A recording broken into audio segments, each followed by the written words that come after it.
En 1917, l'aviation et tout ce qui s'y rapporte enflamment l'imagination du monde entier.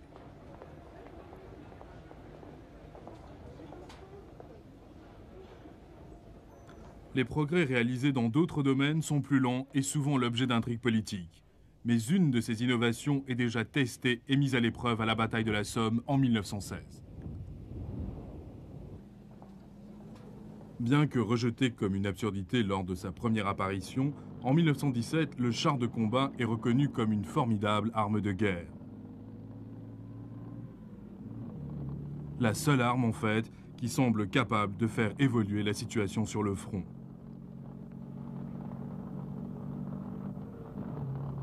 En Grande-Bretagne et en France, différents modèles sont mis au point et testés dans un climat de ferveur et d'impatience.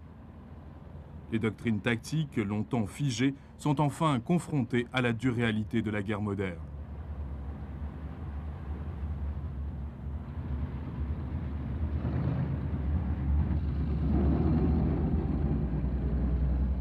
Cependant, tandis que ces machines offrent la possibilité de sortir de l'impasse sur le front, elles contribuent aussi à l'industrialisation grandissante de la guerre, combat tout aussi crucial malgré son éloignement géographique du champ de bataille.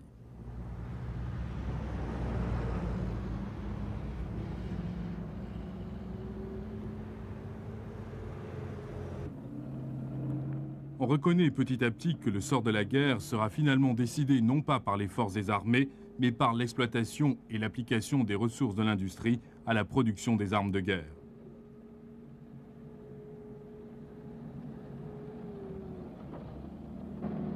Le nombre de soldats n'est plus considéré comme aussi important que le nombre de chars, de canons et d'aéroplanes.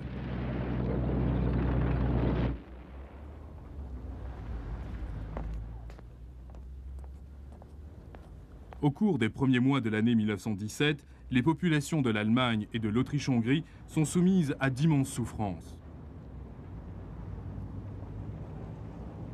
De maigres moissons en 1915 et 1916 et le blocus des Alliés contribuent à la misère d'un hiver rigoureux où la faim et la malnutrition des citoyens contrastent lugubrement, comme en d'autres pays, avec la richesse évidente des profiteurs de la guerre.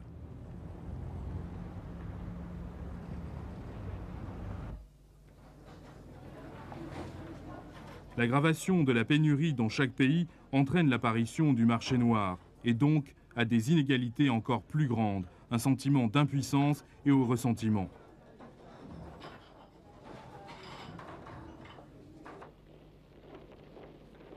Les industriels aussi retirent des bénéfices énormes de l'insatiable demande d'armes. Et partout, le fardeau tombe infailliblement sur les pauvres et les faibles.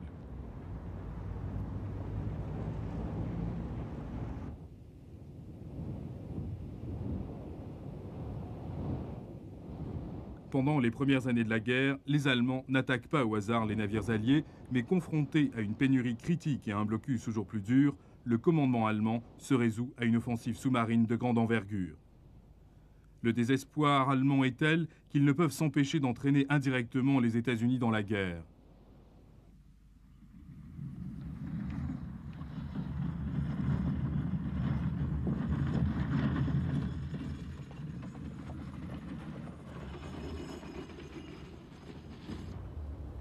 Mais c'est surtout en Russie que se font sentir les fardeaux de la guerre.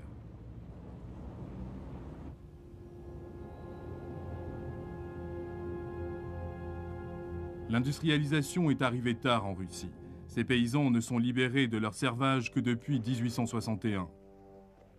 Dès lors, le pays connaît de graves troubles sociaux.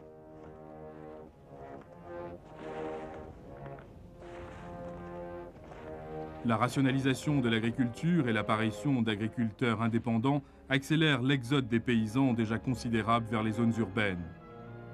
Le prolétariat déraciné et affamé envahit les villes.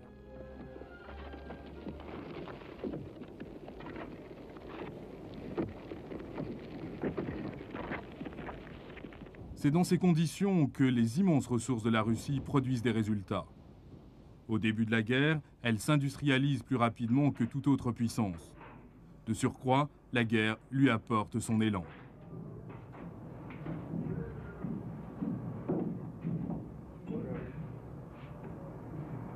Au cours des premières années de la guerre, la Russie subit une transformation industrielle inégalée par son ampleur et son intensité. Sa production de matériel de guerre augmente de façon spectaculaire.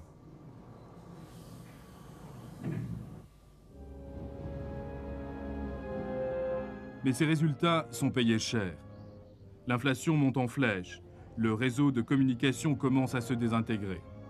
Des stocks de nourriture s'entassent dans les campagnes, tandis que les citadins ont faim.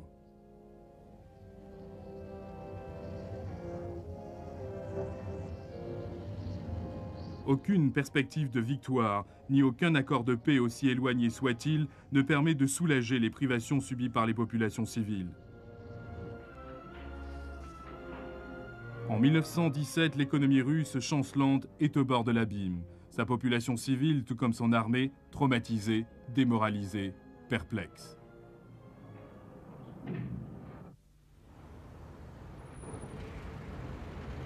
Le nombre croissant de victimes, les privations toujours plus dures, l'impuissance manifeste du gouvernement, tout se combine pour attiser le feu de la révolte.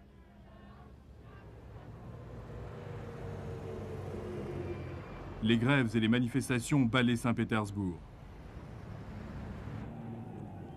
Pendant la dernière semaine du mois de février, aux manifestants protestant contre la pénurie de denrées alimentaires viennent se joindre les Cosaques mécontents, postés dans la capitale pour assurer le maintien de l'ordre. Un soviet des travailleurs et des représentants des soldats est mis sur pied.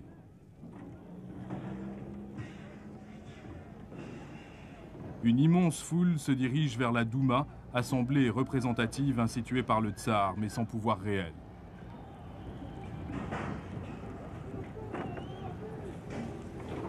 En présence d'une foule aigrie et potentiellement dangereuse, et en l'absence complète d'une quelconque autorité, la Douma réagit en nommant un gouvernement provisoire.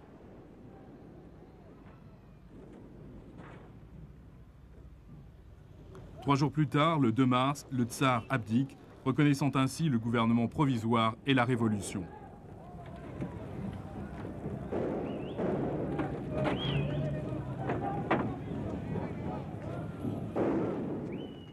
Le 6 avril, les États-Unis déclarent la guerre à l'Allemagne. L'offensive de grande envergure des sous-marins allemands rend leur intervention inévitable. Le déclenchement de la guerre délivre l'Amérique de la récession, entraînant l'essor de son économie en 1915 et 1916, alors qu'elle subvient aux besoins des nations en guerre.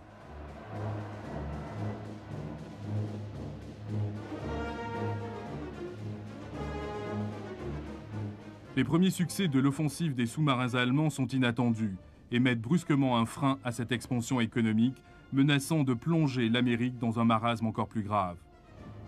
Par ailleurs, la sécurité de ses clients, principalement la Grande-Bretagne et la France qui plient sous le poids de leurs dettes, joue un rôle important dans la décision des États-Unis. La garantie de leur paiement dépend finalement de leur victoire.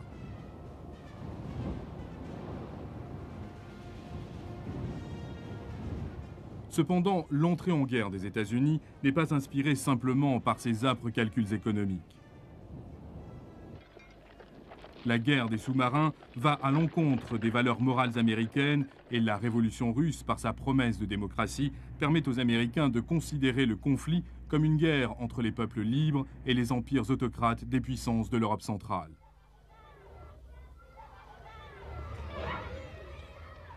L'entrée en guerre de l'Amérique apporte peu de répit immédiat à la Grande-Bretagne, souffrant maintenant d'une pénurie chronique et d'un mécontentement latent. Au cours des 5 premiers mois de l'offensive sous-marine allemande, les pertes en navires sont très importantes. Au cours du seul mois d'avril, un navire sur 4 qui apparaît ne revient jamais. Il semble que la Grande-Bretagne est elle-même menacée par l'ultime catastrophe, un sort qu'elle voulait infliger à l'Allemagne, la famine qui entraîne la défaite.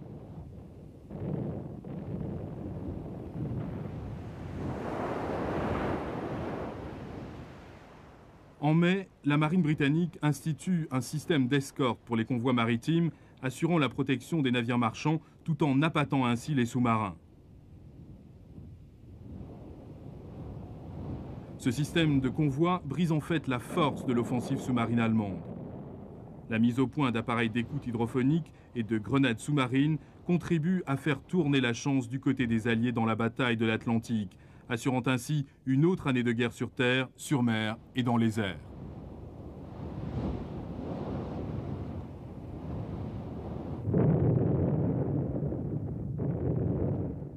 Le printemps n'apporte que davantage de carnage sur les champs de bataille de France. Un nouveau commandant français, le général Nivelle, promet aux Alliés une victoire finale complète en 1917. La grande offensive est lancée le 16 avril dans la région du Chemin des Dames.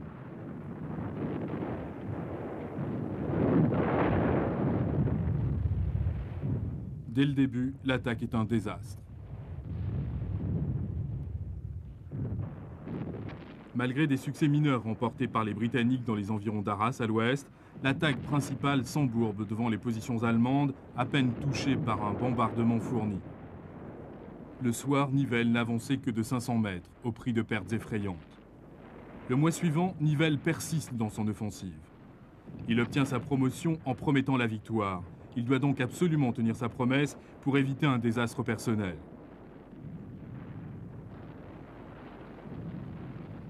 Au total, l'offensive de Nivelle coûte à l'armée française près de 250 000 hommes et démoralise les troupes à tel point que des mutineries en chaîne risquent d'entraîner l'effondrement militaire complet de la France.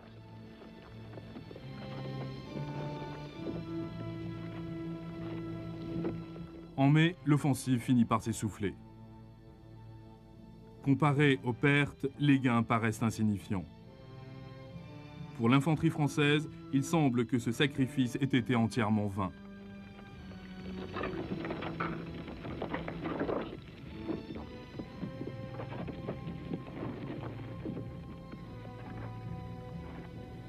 Le 15 mai, Nivelle est limogé. Son remplaçant, le général Pétain, doit faire face à l'immense tâche qui consiste à rétablir l'ordre et le moral de ses armées épuisées.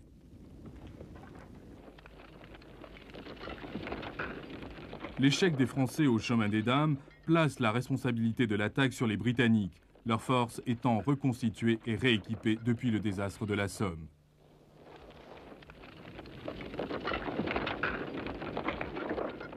Pour alléger le fardeau pesant sur les Français et remporter une victoire purement britannique, le général Haig décide d'attaquer dans les Flandres pendant l'été.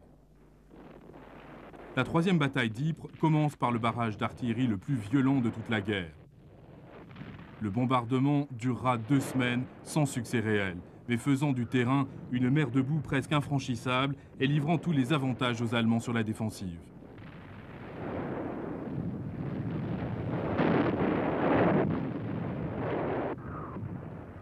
L'attaque initiale se poursuit pendant 5 jours, une avance de 3 km au prix de 32 000 morts. Les chars massés derrière les lignes ne peuvent prendre part à la bataille. Le sol ne supporte plus leur poids.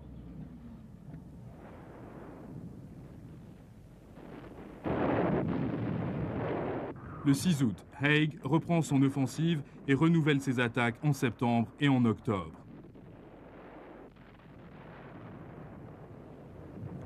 En novembre, Haig avance de 9 km, capturant la côte de Passendale et ce qui reste du village qui donnera son nom à la bataille. La prise de Passchendaele coûte la vie à plus de 500 000 hommes, dont un grand nombre périssent noyés.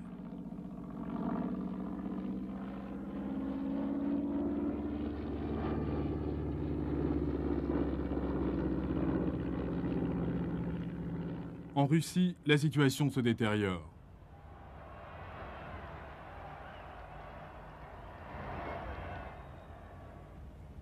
Une lutte intense oppose le gouvernement provisoire, création de la Douma, au soviet improvisé, véritable enfant de la révolution.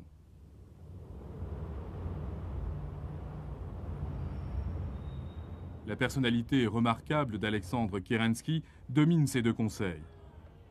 Idéaliste, charismatique, il se résout à consolider la nouvelle démocratie russe.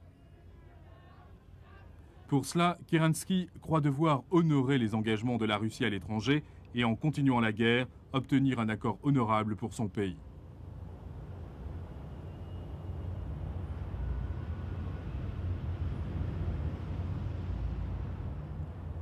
Mais selon l'ordre numéro 1 du Soviet, le simple soldat russe ne peut être forcé d'exécuter les ordres qui sont en contradiction avec ses désirs personnels.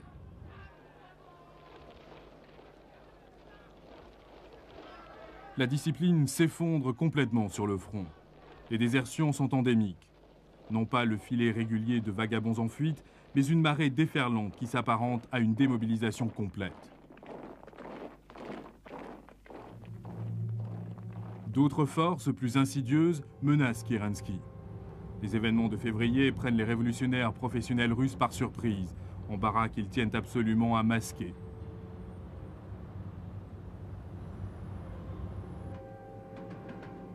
À l'époque, le chef des bolcheviks, Lénine, se trouve en Suisse. Les Allemands prennent alors conscience qu'il ignore presque tout de la crise qui secoue son pays. Voyant en Lénine l'instrument avec lequel ils peuvent non seulement renverser Kerensky, mais aussi précipiter la Russie tout entière dans la catastrophe, ils envoient celui-ci secrètement en Russie via l'Allemagne. Des fonds lui parviennent par leurs agents pour financer sa mission.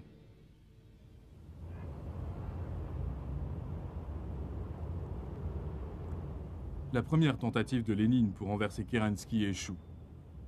À la suite d'un coup d'État manqué en juillet, Lénine est démasqué comme un agent allemand et forcé de fuir Saint-Pétersbourg. Il se déguise en rasant sa moustache et en endossant les vêtements d'un ouvrier.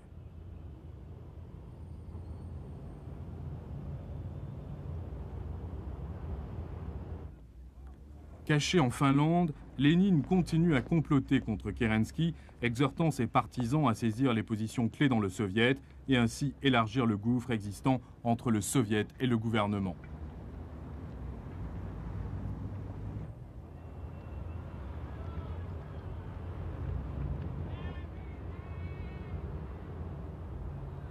Le conflit opposant le gouvernement à ce qui reste de l'armée, en parallèle à un chaos économique et industriel grandissant, affaiblit davantage Kerensky et renforce la position des bolcheviks, s'armant alors frénétiquement en prévision de l'effondrement total du gouvernement.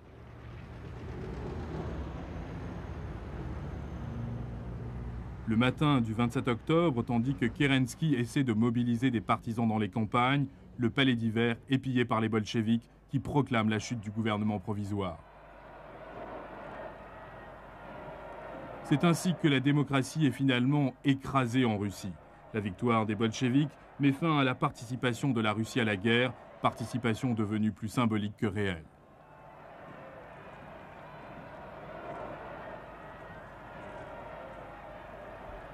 La paix de Brest-Litovsk, signée au début de l'année 1918, permet à l'Allemagne de transférer des divisions à l'ouest et de rassembler ses forces pour une dernière grande offensive.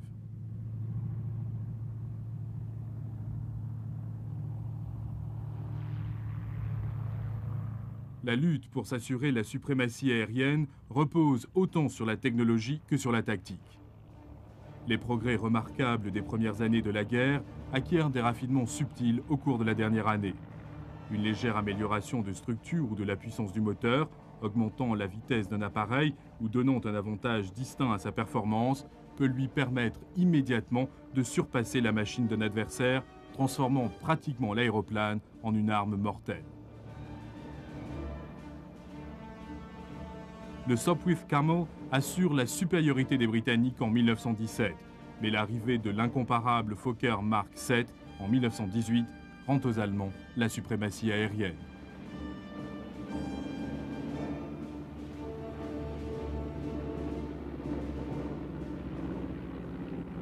Assurés une fois de plus de la maîtrise du ciel au-dessus des tranchées, les Allemands peuvent constituer en secret une armée de 3 millions d'hommes et de 10 000 canons.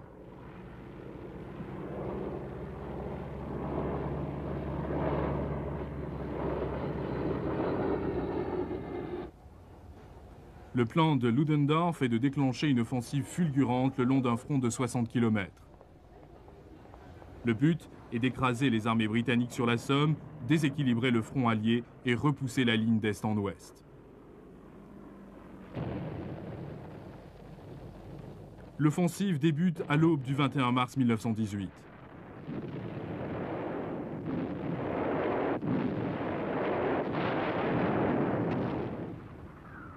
Après un bombardement bref mais destructeur, les Allemands avancent protégés par un nuage épais de brouillard matinal.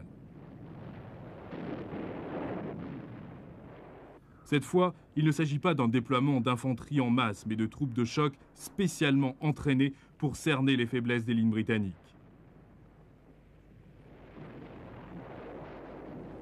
Des équipes de combat les suivent dans le but d'ouvrir des brèches à l'armée qui arrive.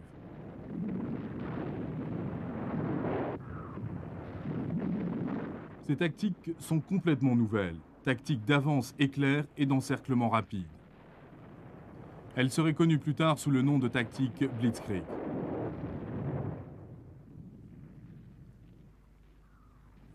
En 1918, elles sont dévastatrices.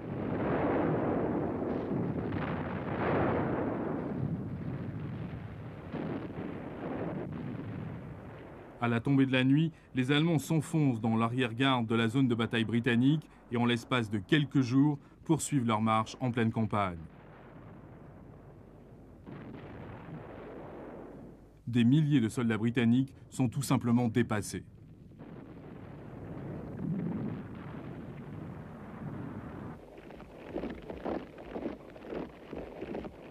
Il semble à bien des gens que la guerre est sur le point de se terminer. Les lignes britanniques sur la Somme sont enfoncées et leurs armées menacées de disparition. Les Français se préparent à se replier sur Paris.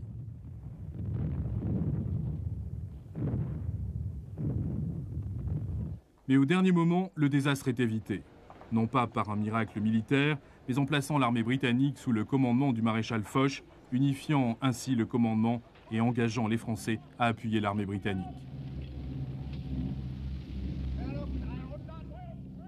Au début du mois d'avril, l'avance éclair des Allemands commence à s'affaiblir.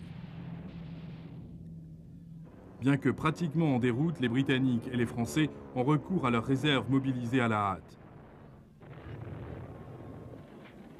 Par contre, les Allemands sont sur le point d'épuiser les leurs.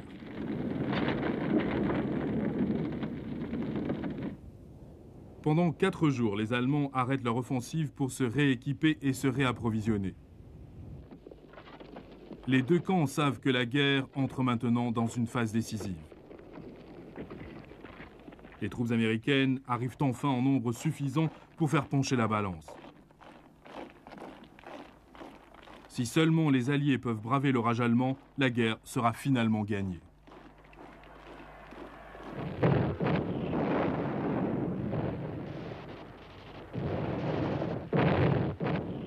Le 9 avril, la tempête se déchaîne de nouveau sur la 2e armée britannique dans l'avancée d'Ypres. De nouveau, les Allemands envahissent la zone de bataille britannique, progressant en certains endroits de 20 km. Mais comme à la bataille de la Somme, les Britanniques réussissent à stabiliser le front en se retirant en temps opportun et en rassemblant tous les effectifs possibles pour combler les brèches.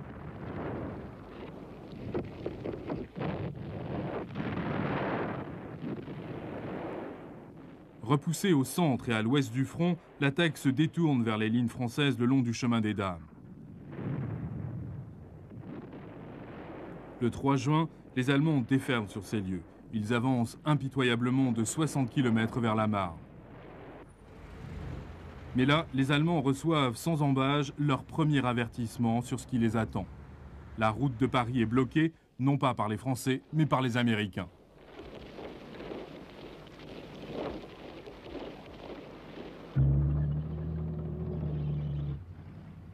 Depuis qu'il est à la tête du commandement des armées alliées, Foch maintient d'imposantes réserves stratégiques. Elles servent à retenir les Allemands au point le plus éloigné de leur avance.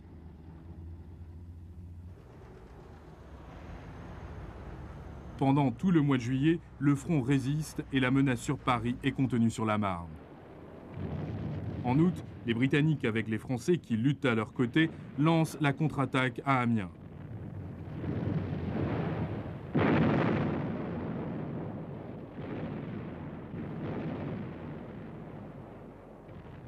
Jusqu'ici, les chars n'ont jamais été employés avec succès. Depuis les batailles de la Somme en 1916, où les chars se sont lamentablement embourbés, leurs immenses avantages ont été gaspillés par une incompétence tactique et une réticence obstinée à les traiter autrement que comme des équipements superflus et coûteux.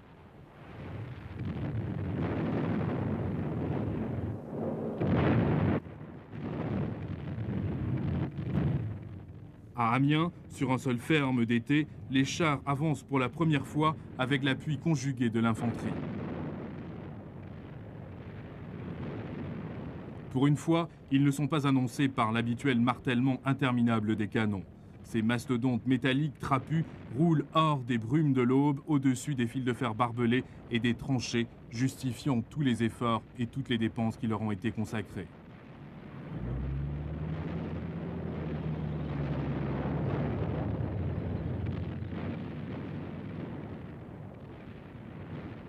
Dans la soirée, les chars sont à 11 km de leur ligne de départ. 15 000 Allemands sont faits prisonniers et bien davantage tués ou blessés.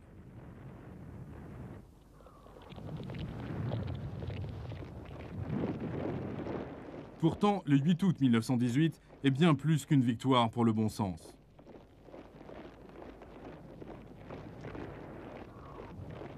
Ludendorff l'appellera le jour sombre des armées allemandes, le jour où l'Allemagne perd la guerre.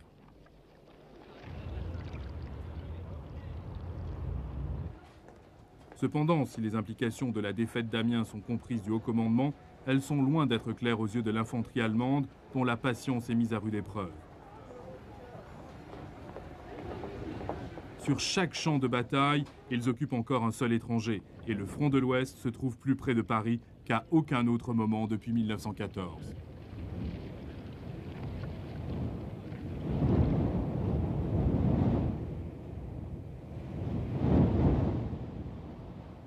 Mais le flux continu des troupes et des armes américaines assure que Paris restera pour toujours au-delà de la portée de l'Allemagne, alors qu'aux immenses flottes de la Grande-Bretagne et de la France s'ajoute celle de l'Amérique, transformant le blocus en étau d'acier toujours plus resserré.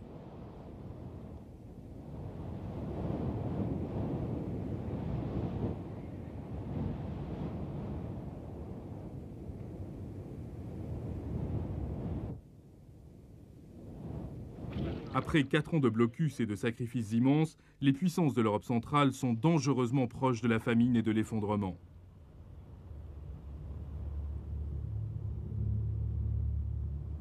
La capitulation de la Bulgarie en septembre 1918 apporte encore plus d'isolation et de privation.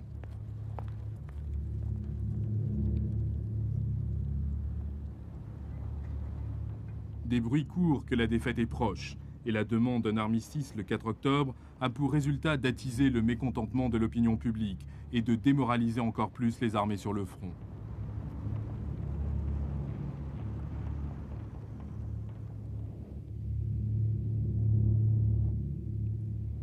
Face à la puissance militaire croissante des Alliés sur terre, en mer et dans les airs, les Alliés de l'Allemagne vacillent puis s'écroulent.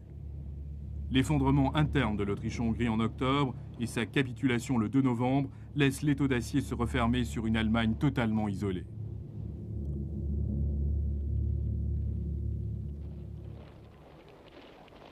En Allemagne, les négociations s'éternisent avec en toile de fond des intrigues politiques et des troubles civils.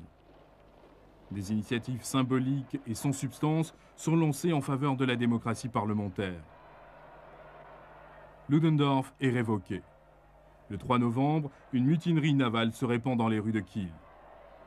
Le lendemain soir, Kiel est entre les mains d'un conseil de marins.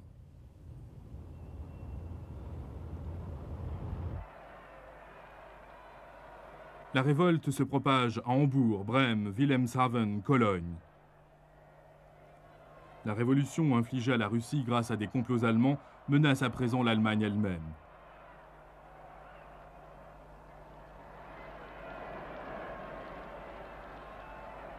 Le 9 novembre, des manifestations et des grèves éclatent à Berlin. Le Reichstag annonce l'abdication du Kaiser et l'établissement d'une république allemande.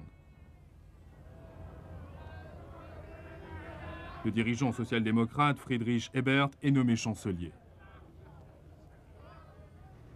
L'affolement, la confusion et le spectre d'une révolution sanglante s'emparent de l'Allemagne. Plus rien n'importe maintenant que le rapatriement des soldats. Parmi eux, on trouve toujours des hommes fidèles à la patrie, toujours prêt à la servir lorsqu'elle connaît les plus grands dangers.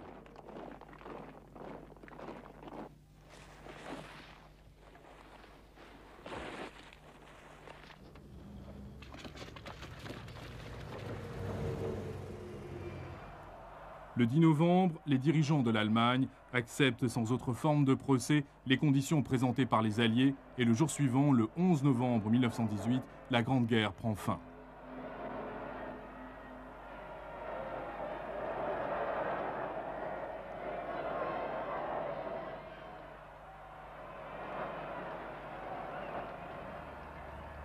L'Allemagne n'a guère de raison de se réjouir. L'armistice que ses représentants ont signé ressemble fort à une capitulation sans condition. L'évacuation immédiate de la France et de la Belgique correspond à ses pressants besoins de rétablir l'ordre dans le pays. Mais elle doit aussi accepter de livrer à l'occupation étrangère de vastes régions de la Rhénanie et céder d'immenses quantités d'équipements de guerre, y compris une grande partie de son aviation et de sa flotte. De telles concessions ternissent l'image de la Nouvelle République aux yeux de ses héritiers.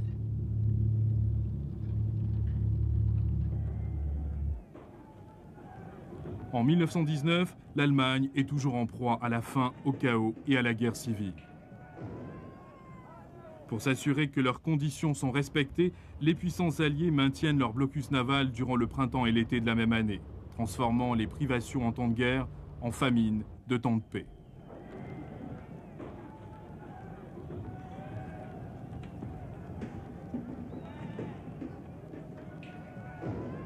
Parmi les troupes démobilisées, la jeune République trouve les hommes pour chasser le spectre de la Révolution et ramener l'ordre dans la patrie.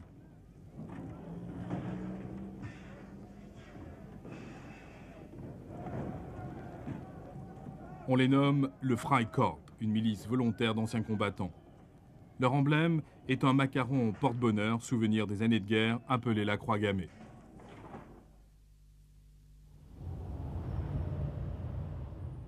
Les puissances victorieuses se réunissent à Versailles pour décider des conditions de la paix.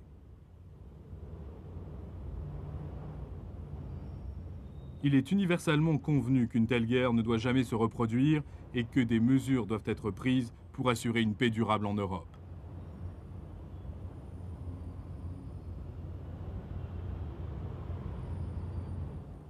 L'Allemagne doit être punie. Ses forces armées réduites à un niveau à peine suffisant pour maintenir l'ordre en temps de paix. Les vainqueurs doivent se partager ses colonies et certaines parties de son territoire national. Mais il reste aussi la question des réparations, des dédommagements pour les dégâts matériels causés. Ces questions sont importantes pour les négociateurs de Versailles.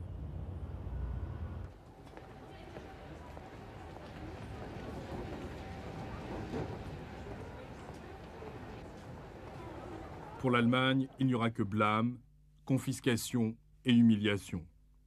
Et pour la jeune République, un traité de paix qui la brisera, et ce faisant, condamne le monde à une autre guerre.